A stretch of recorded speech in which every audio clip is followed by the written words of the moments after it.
This is lecture number 11th of alternating current, and in this lecture first we will discuss some of the important problems and then we will start with quality factor and half power frequency. तो पहले आइए कुछ questions करके देखते हैं.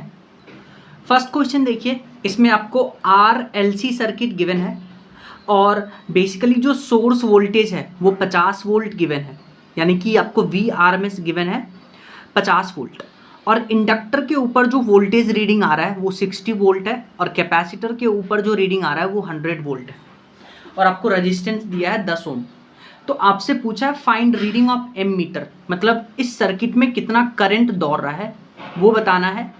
और दूसरा आपको इस रेजिस्टेंस के अक्रॉस कितना वोल्टेज का ड्रॉप होगा वो आपको बताना है. तो पहले आप क्या करिए, पूरे सर्किट में आप ये फॉर्मूला लगा दीजिए.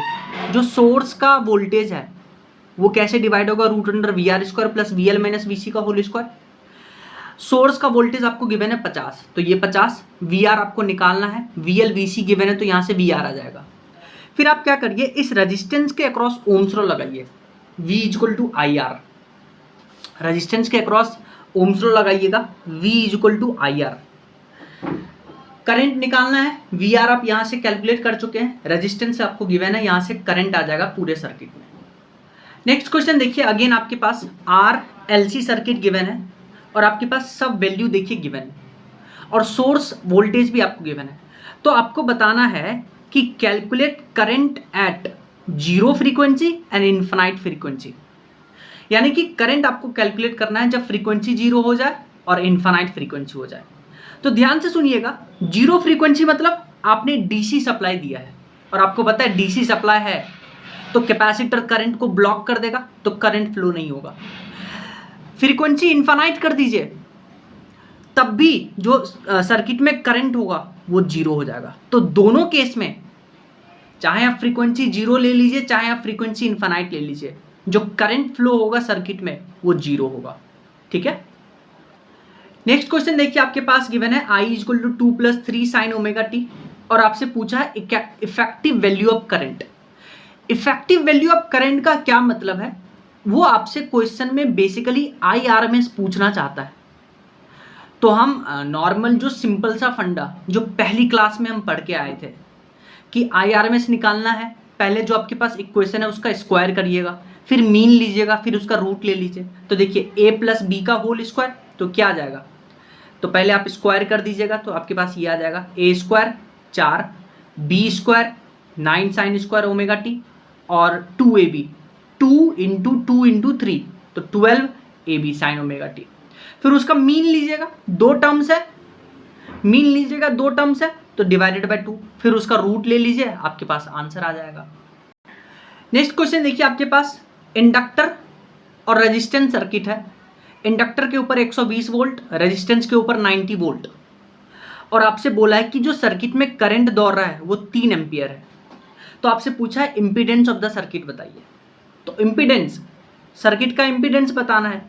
तो पहले आप क्या करिए, इस सर्किट में सिंस आपको वोल्टेज गिवन है तो आप सोर्स वोल्टेज पता कर लीजिए. कैसे, सर्किट में दो ही कंपोनेंट है तो देखिए ये जो सोर्स वोल्टेज है ये दो पार्ट में डिवाइड होगा, VR² प्लस VL², C तो है ही नहीं तो यहाँ से आप सोर्स वोल्टेज निकाल लीजिएगा. फिर आप पूरे सर्किट में ओम्स लॉ लगाइए, V = IZ. यहाँ से Z ही इम्पीडेंस निकालना है तो सोर्स वोल्टेज पता चल गया, करंट आपको गिवन है तो यहाँ से इम्पीडेंस आ जाएगा. नेक्स्ट क्वेश्चन देखिए, आपको गिवन है I1 3 sin ωt, I2 given है 4 cos ωt और आपसे पूछा है I1 + I2 बताइए. तो पहले देखिए जो आपको दो फंक्शन गिवन है, एक साइन में है एक कॉस में है, तो पहले आप इसको साइन में कन्वर्ट करिएगा. तो 4 cos ωt को लिख सकते हैं 4 sin ωt + π/2. ठीक है. तो आप इसको फेजर डायग्राम पे ड्रॉ करिए. तो ये 3 है, ये 3 हो गया जीरो फेज के साथ में. इसका फेज π/2 है, 4 है तो इसका फेज π/2 यानी 90 डिग्री पे और 4 है तो इसका रिजल्टेंट आएगा 5. और यहाँ से एंगल निकालने के लिए फाई, tan phi लिखिएगा 4/3 जो कि 53 डिग्री होता है. तो I1 + I2 करिएगा तो आपके पास इक्वेशन आएगा यहाँ से 5 sin ωt प्लस फेज है 53 डिग्री. नेक्स्ट क्वेश्चन देखिए, आपके पास बोला है कि जो ईएमएफ है उसका इक्वेशन गिवन है E naught sine omega t plus 5 और करंट का जो इक्वेशन है वो है I naught sine omega t plus 5 plus pi by 4 और आपके पास सर्किट बना के दिया और पूछा इस बॉक्स में कौन सा कंपोनेंट होगा। तो पहले ध्यान से सुनिए कि जो फेज डिफरेंस है यहाँ पाई बाई 4 है, पाई बाई 4 है, तो यानी कि इस बॉक्स में रेजिस्टेंस तो होगा ही होगा। अब हम बात करते हैं कि इंडक्टर और कैपेसिटर में से कौन होगा। देखिए, कैपेसिटर में आपको पता है कि आई जो है वो लैग करता है, क्यों? सॉरी, इंडक्टर में आपको पता है ई जो है वो लीड करता है, तो इंडक्टर में ई लीड करता है तो आई लैग करेगा। लेकिन उल्टा सोचिए, कैपेसिटर में ई लैग करेगा, आई लीड करेगा। तो देखिए इस दोनों इक्वेशन को देखिए, तो आई जो है करंट वो ईएमएफ से पाई बाई 4 लीड कर रहा है, इसीलिए इस बॉक्स में रेजिस्टेंस तो होगा ही होगा, कैपेसिटर भी होगा। तो ये आरसी सर्किट है। कैसे पता किया हमने, आपको समझ में आया? अच्छा, प्योर सी नहीं है, अगर प्योर सी होता तो यहाँ पाई बाई 2 होना चाहिए, तो प्योर सी नहीं है क्योंकि पाई बाई 2 होना चाहिए, तो सर्किट में आर भी होगा। अच्छा, आर एल सी भी हो सकता है, इंडक्टर भी हो सकता है, लेकिन अगर इंडक्टर प्रेजेंट है तो कैपेसिटर का वैल्यू ज़्यादा होना चाहिए, तभी ओवरऑल सर्किट कैपेसिटिव होगा, तभी जो करंट है वो पाई बाई 4 से लीड करेगा। तो इस बॉक्स में रेजिस्टेंस भी हो सकता है, कैपेसिटर तो होगा ही होगा, must resistance must, inductor may be. Next question देखिए, with increase in frequency of AC supply the impedance of the series LCR. तो मैंने आपको बताया था कि इम्पीडेंस जेड और ओमेगा में मैंने आपको ग्राफ बताया था, तो इम्पीडेंस एलसीआर सर्किट में क्या होगा, पहले तो डिक्रीज करेगा फिर इंक्रीज करेगा।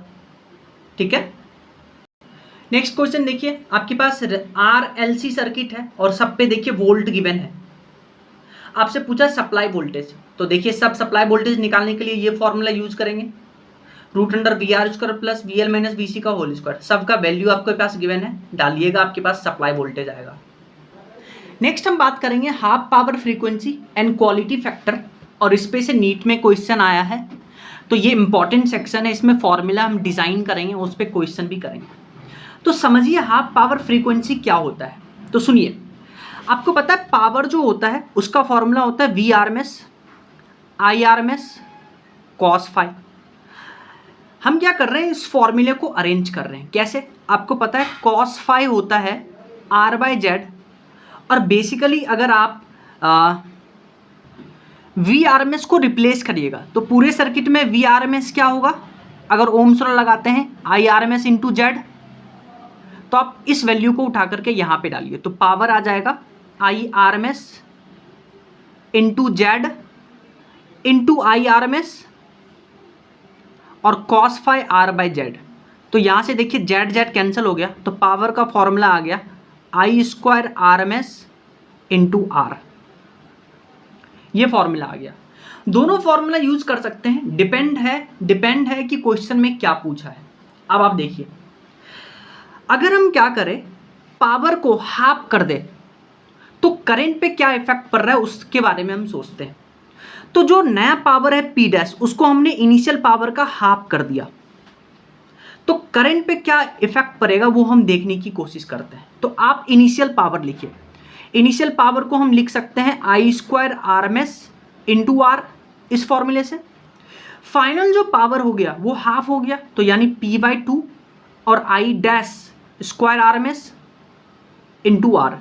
आप क्या करिए, दोनों को डिवाइड कर दिए, तो रेजिस्टेंस से रेजिस्टेंस खत्म, इस पावर से इस पावर खत्म, तो यहाँ से I dash square R M S जो नया करंट है वो आ जाएगा half of I square R M S.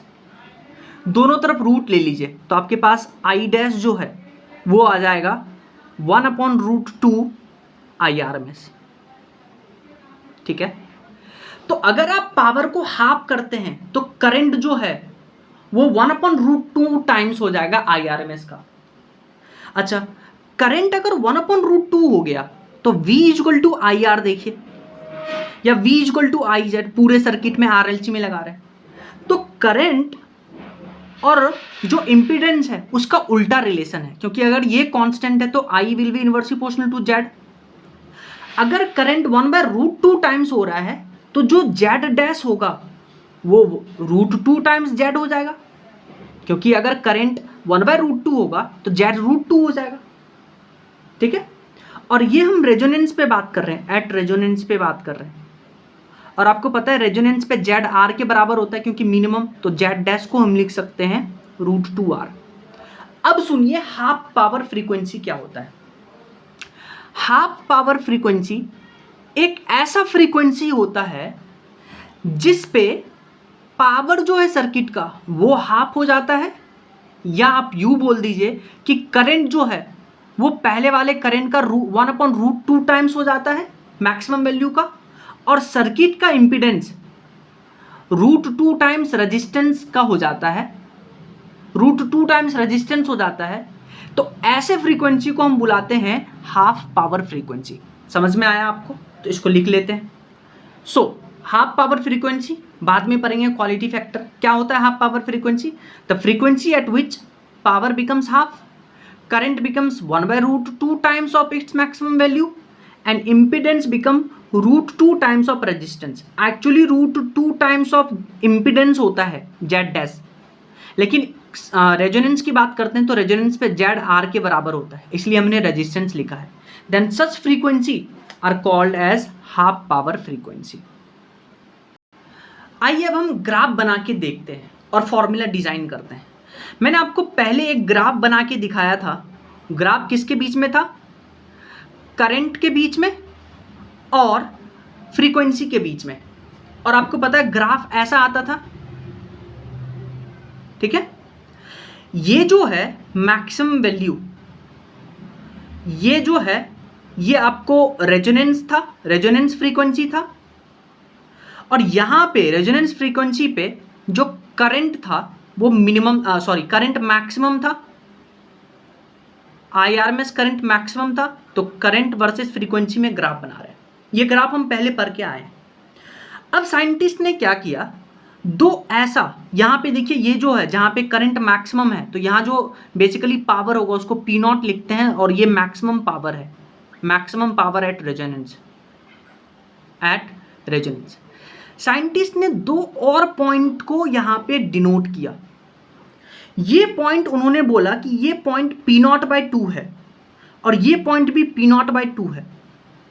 तो इसके करस्पॉन्डिंग ये जो फ्रीक्वेंसी है मान लीजिए ये ω1, और ये जो फ्रीक्वेंसी है इसको मान लेते हैं ω2, और पावर हाफ हो गया तो यहाँ पे जो करंट होगा, करंट अभी हम पढ़ के आए हैं, वो IRMS यानी मैक्सिमम वैल्यू का 1/√2 टाइम्स होगा, या 1/√2 को हम 0.707 भी लिख सकते हैं IRMS। तो यहां पे करंट 1/√2 टाइम्स हो गया मैक्सिमम वैल्यू का। अब ध्यान से सुनिए, वह फ्रीक्वेंसी जहां पे पावर मैक्सिमम पावर का हाफ हो गया, करंट 1/√2 टाइम हो गया मैक्सिमम वैल्यू का, इस फ्रीक्वेंसी को ω1 ω2 को हम बुलाते हैं half power frequency, half power frequency. आया समझ में आपको? ये ग्राफ बनेगा। अब ध्यान से सुनिए, ये जो आपको गैप नजर आ रहा है इस हाफ पावर फ्रीक्वेंसी के बीच का गैप, ये जो गैप आपको नजर आ रहा है दो फ्रीक्वेंसी के बीच का, हाफ पावर फ्रीक्वेंसी के बीच का, इसको बुलाते हैं हम डेल्टा ओमेगा, और इसको नाम देते हैं बैंडविड्थ। क्या नाम देते हैं? बैंडविड्थ। ठीक है। अच्छा, अगर आप क्या करिए, इस ω1 को लिखने की कोशिश करिए। अगर ये यहां से यहां तक डेल्टा ओमेगा है तो इसको बुला सकते हैं डेल्टा ω/2, और इसको भी बुला सकते हैं डेल्टा ω/2, यानी बैंडविड्थ का आधा आधा, ये पूरा बैंडविड्थ है। तो अगर आप ω1 को लिखिए तो ω1 को क्या लिख सकते हैं? ओमेगा 1 रेजोनेंस फ्रीक्वेंसी से तो छोटा है, कितना छोटा है, डेल्टा ओमेगा बाई 2 से। तो ओमेगा 1 को क्या लिख सकते हैं, ओमेगा 1 को क्या लिख सकते हैं कि इतना पूरा है omega resonance minus delta omega by 2 कर दीजिए, तो ये आपके ओमेगा 1 आ गया, क्योंकि रेजोनेंस से छोटा है ओमेगा 1, कितना छोटा है, डेल्टा ओमेगा बाय 2 से छोटा है। फिर अगर ओमेगा 2 लिखे तो ओमेगा 2 रेजोनेंस से बड़ा है, रेजोनेंस फ्रीक्वेंसी से कितना बड़ा है, डेल्टा ओमेगा बाय 2। तो ओमेगा 2 को लिख सकते हैं omega resonance plus delta omega by 2, ज़्यादा है ओमेगा 2 ओमेगा रेजोनेंस से, कितना, ओमेगा रेजोनेंस से ज़्यादा है ओमेगा 2, कितना, डेल्टा ओमेगा बाय 2 से। ओमेगा 1 रेजोनेंस से छोटा है, माइनस लगाएं, कितना छोटा है, डेल्टा ओमेगा बाय 2 से। और जो ओमेगा रेजोनेंस आता है फ्रीक्वेंसी, रेजोनेंस फ्रीक्वेंसी, वो आपको पता है 1/√LC आता है, पहले पर क्या है। तो ये नीट में 2021 में इस पे क्वेश्चन पूछा था, अभी हम देखेंगे भी क्वेश्चन। और ये जो बैंडविड्थ है डेल्टा ओमेगा का फॉर्मूला याद रखिएगा, वो रेजिस्टेंस अपॉन इंडक्टर के वैल्यू पे, रेजिस्टेंस अपॉन इंडक्टर होता है बैंडविड्थ, ठीक है। और ओमेगा रेजोनेंस क्या है, बेसिकली रेजोनेंस फ्रीक्वेंसी है। ओमेगा 1 ओमेगा 2 क्या है, हाफ पावर फ्रीक्वेंसी है। अब इसका यूज कहाँ है, इसका यूज सुनिए, इसका यूज है कि हम क्या करते हैं, इसको यूज करते हैं सिग्नल को ट्रांसमिट करने के लिए और सिग्नल को रिसीव करने के लिए, आरएलसी सर्किट को यूज करके। एक्चुअली यहाँ पे एक टर्म डिफाइन करते हैं, उस टर्म का नाम है क्यू वैल्यू, या जिसको क्वालिटी फैक्टर बुलाते हैं। क्या टर्म का नाम है, क्यू वैल्यू, या जिसको क्वालिटी फैक्टर भी बुलाते हैं, क्वालिटी फैक्टर भी बुलाते हैं।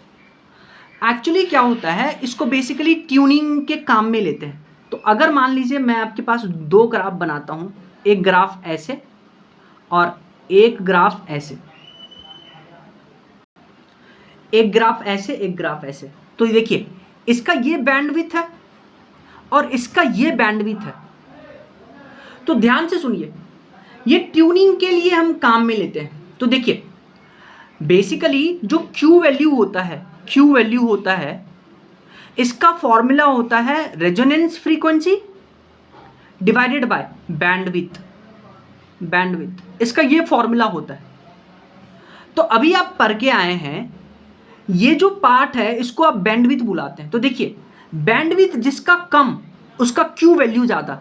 क्यू वैल्यू मतलब शार्पनेस को ये डिनोट करता है।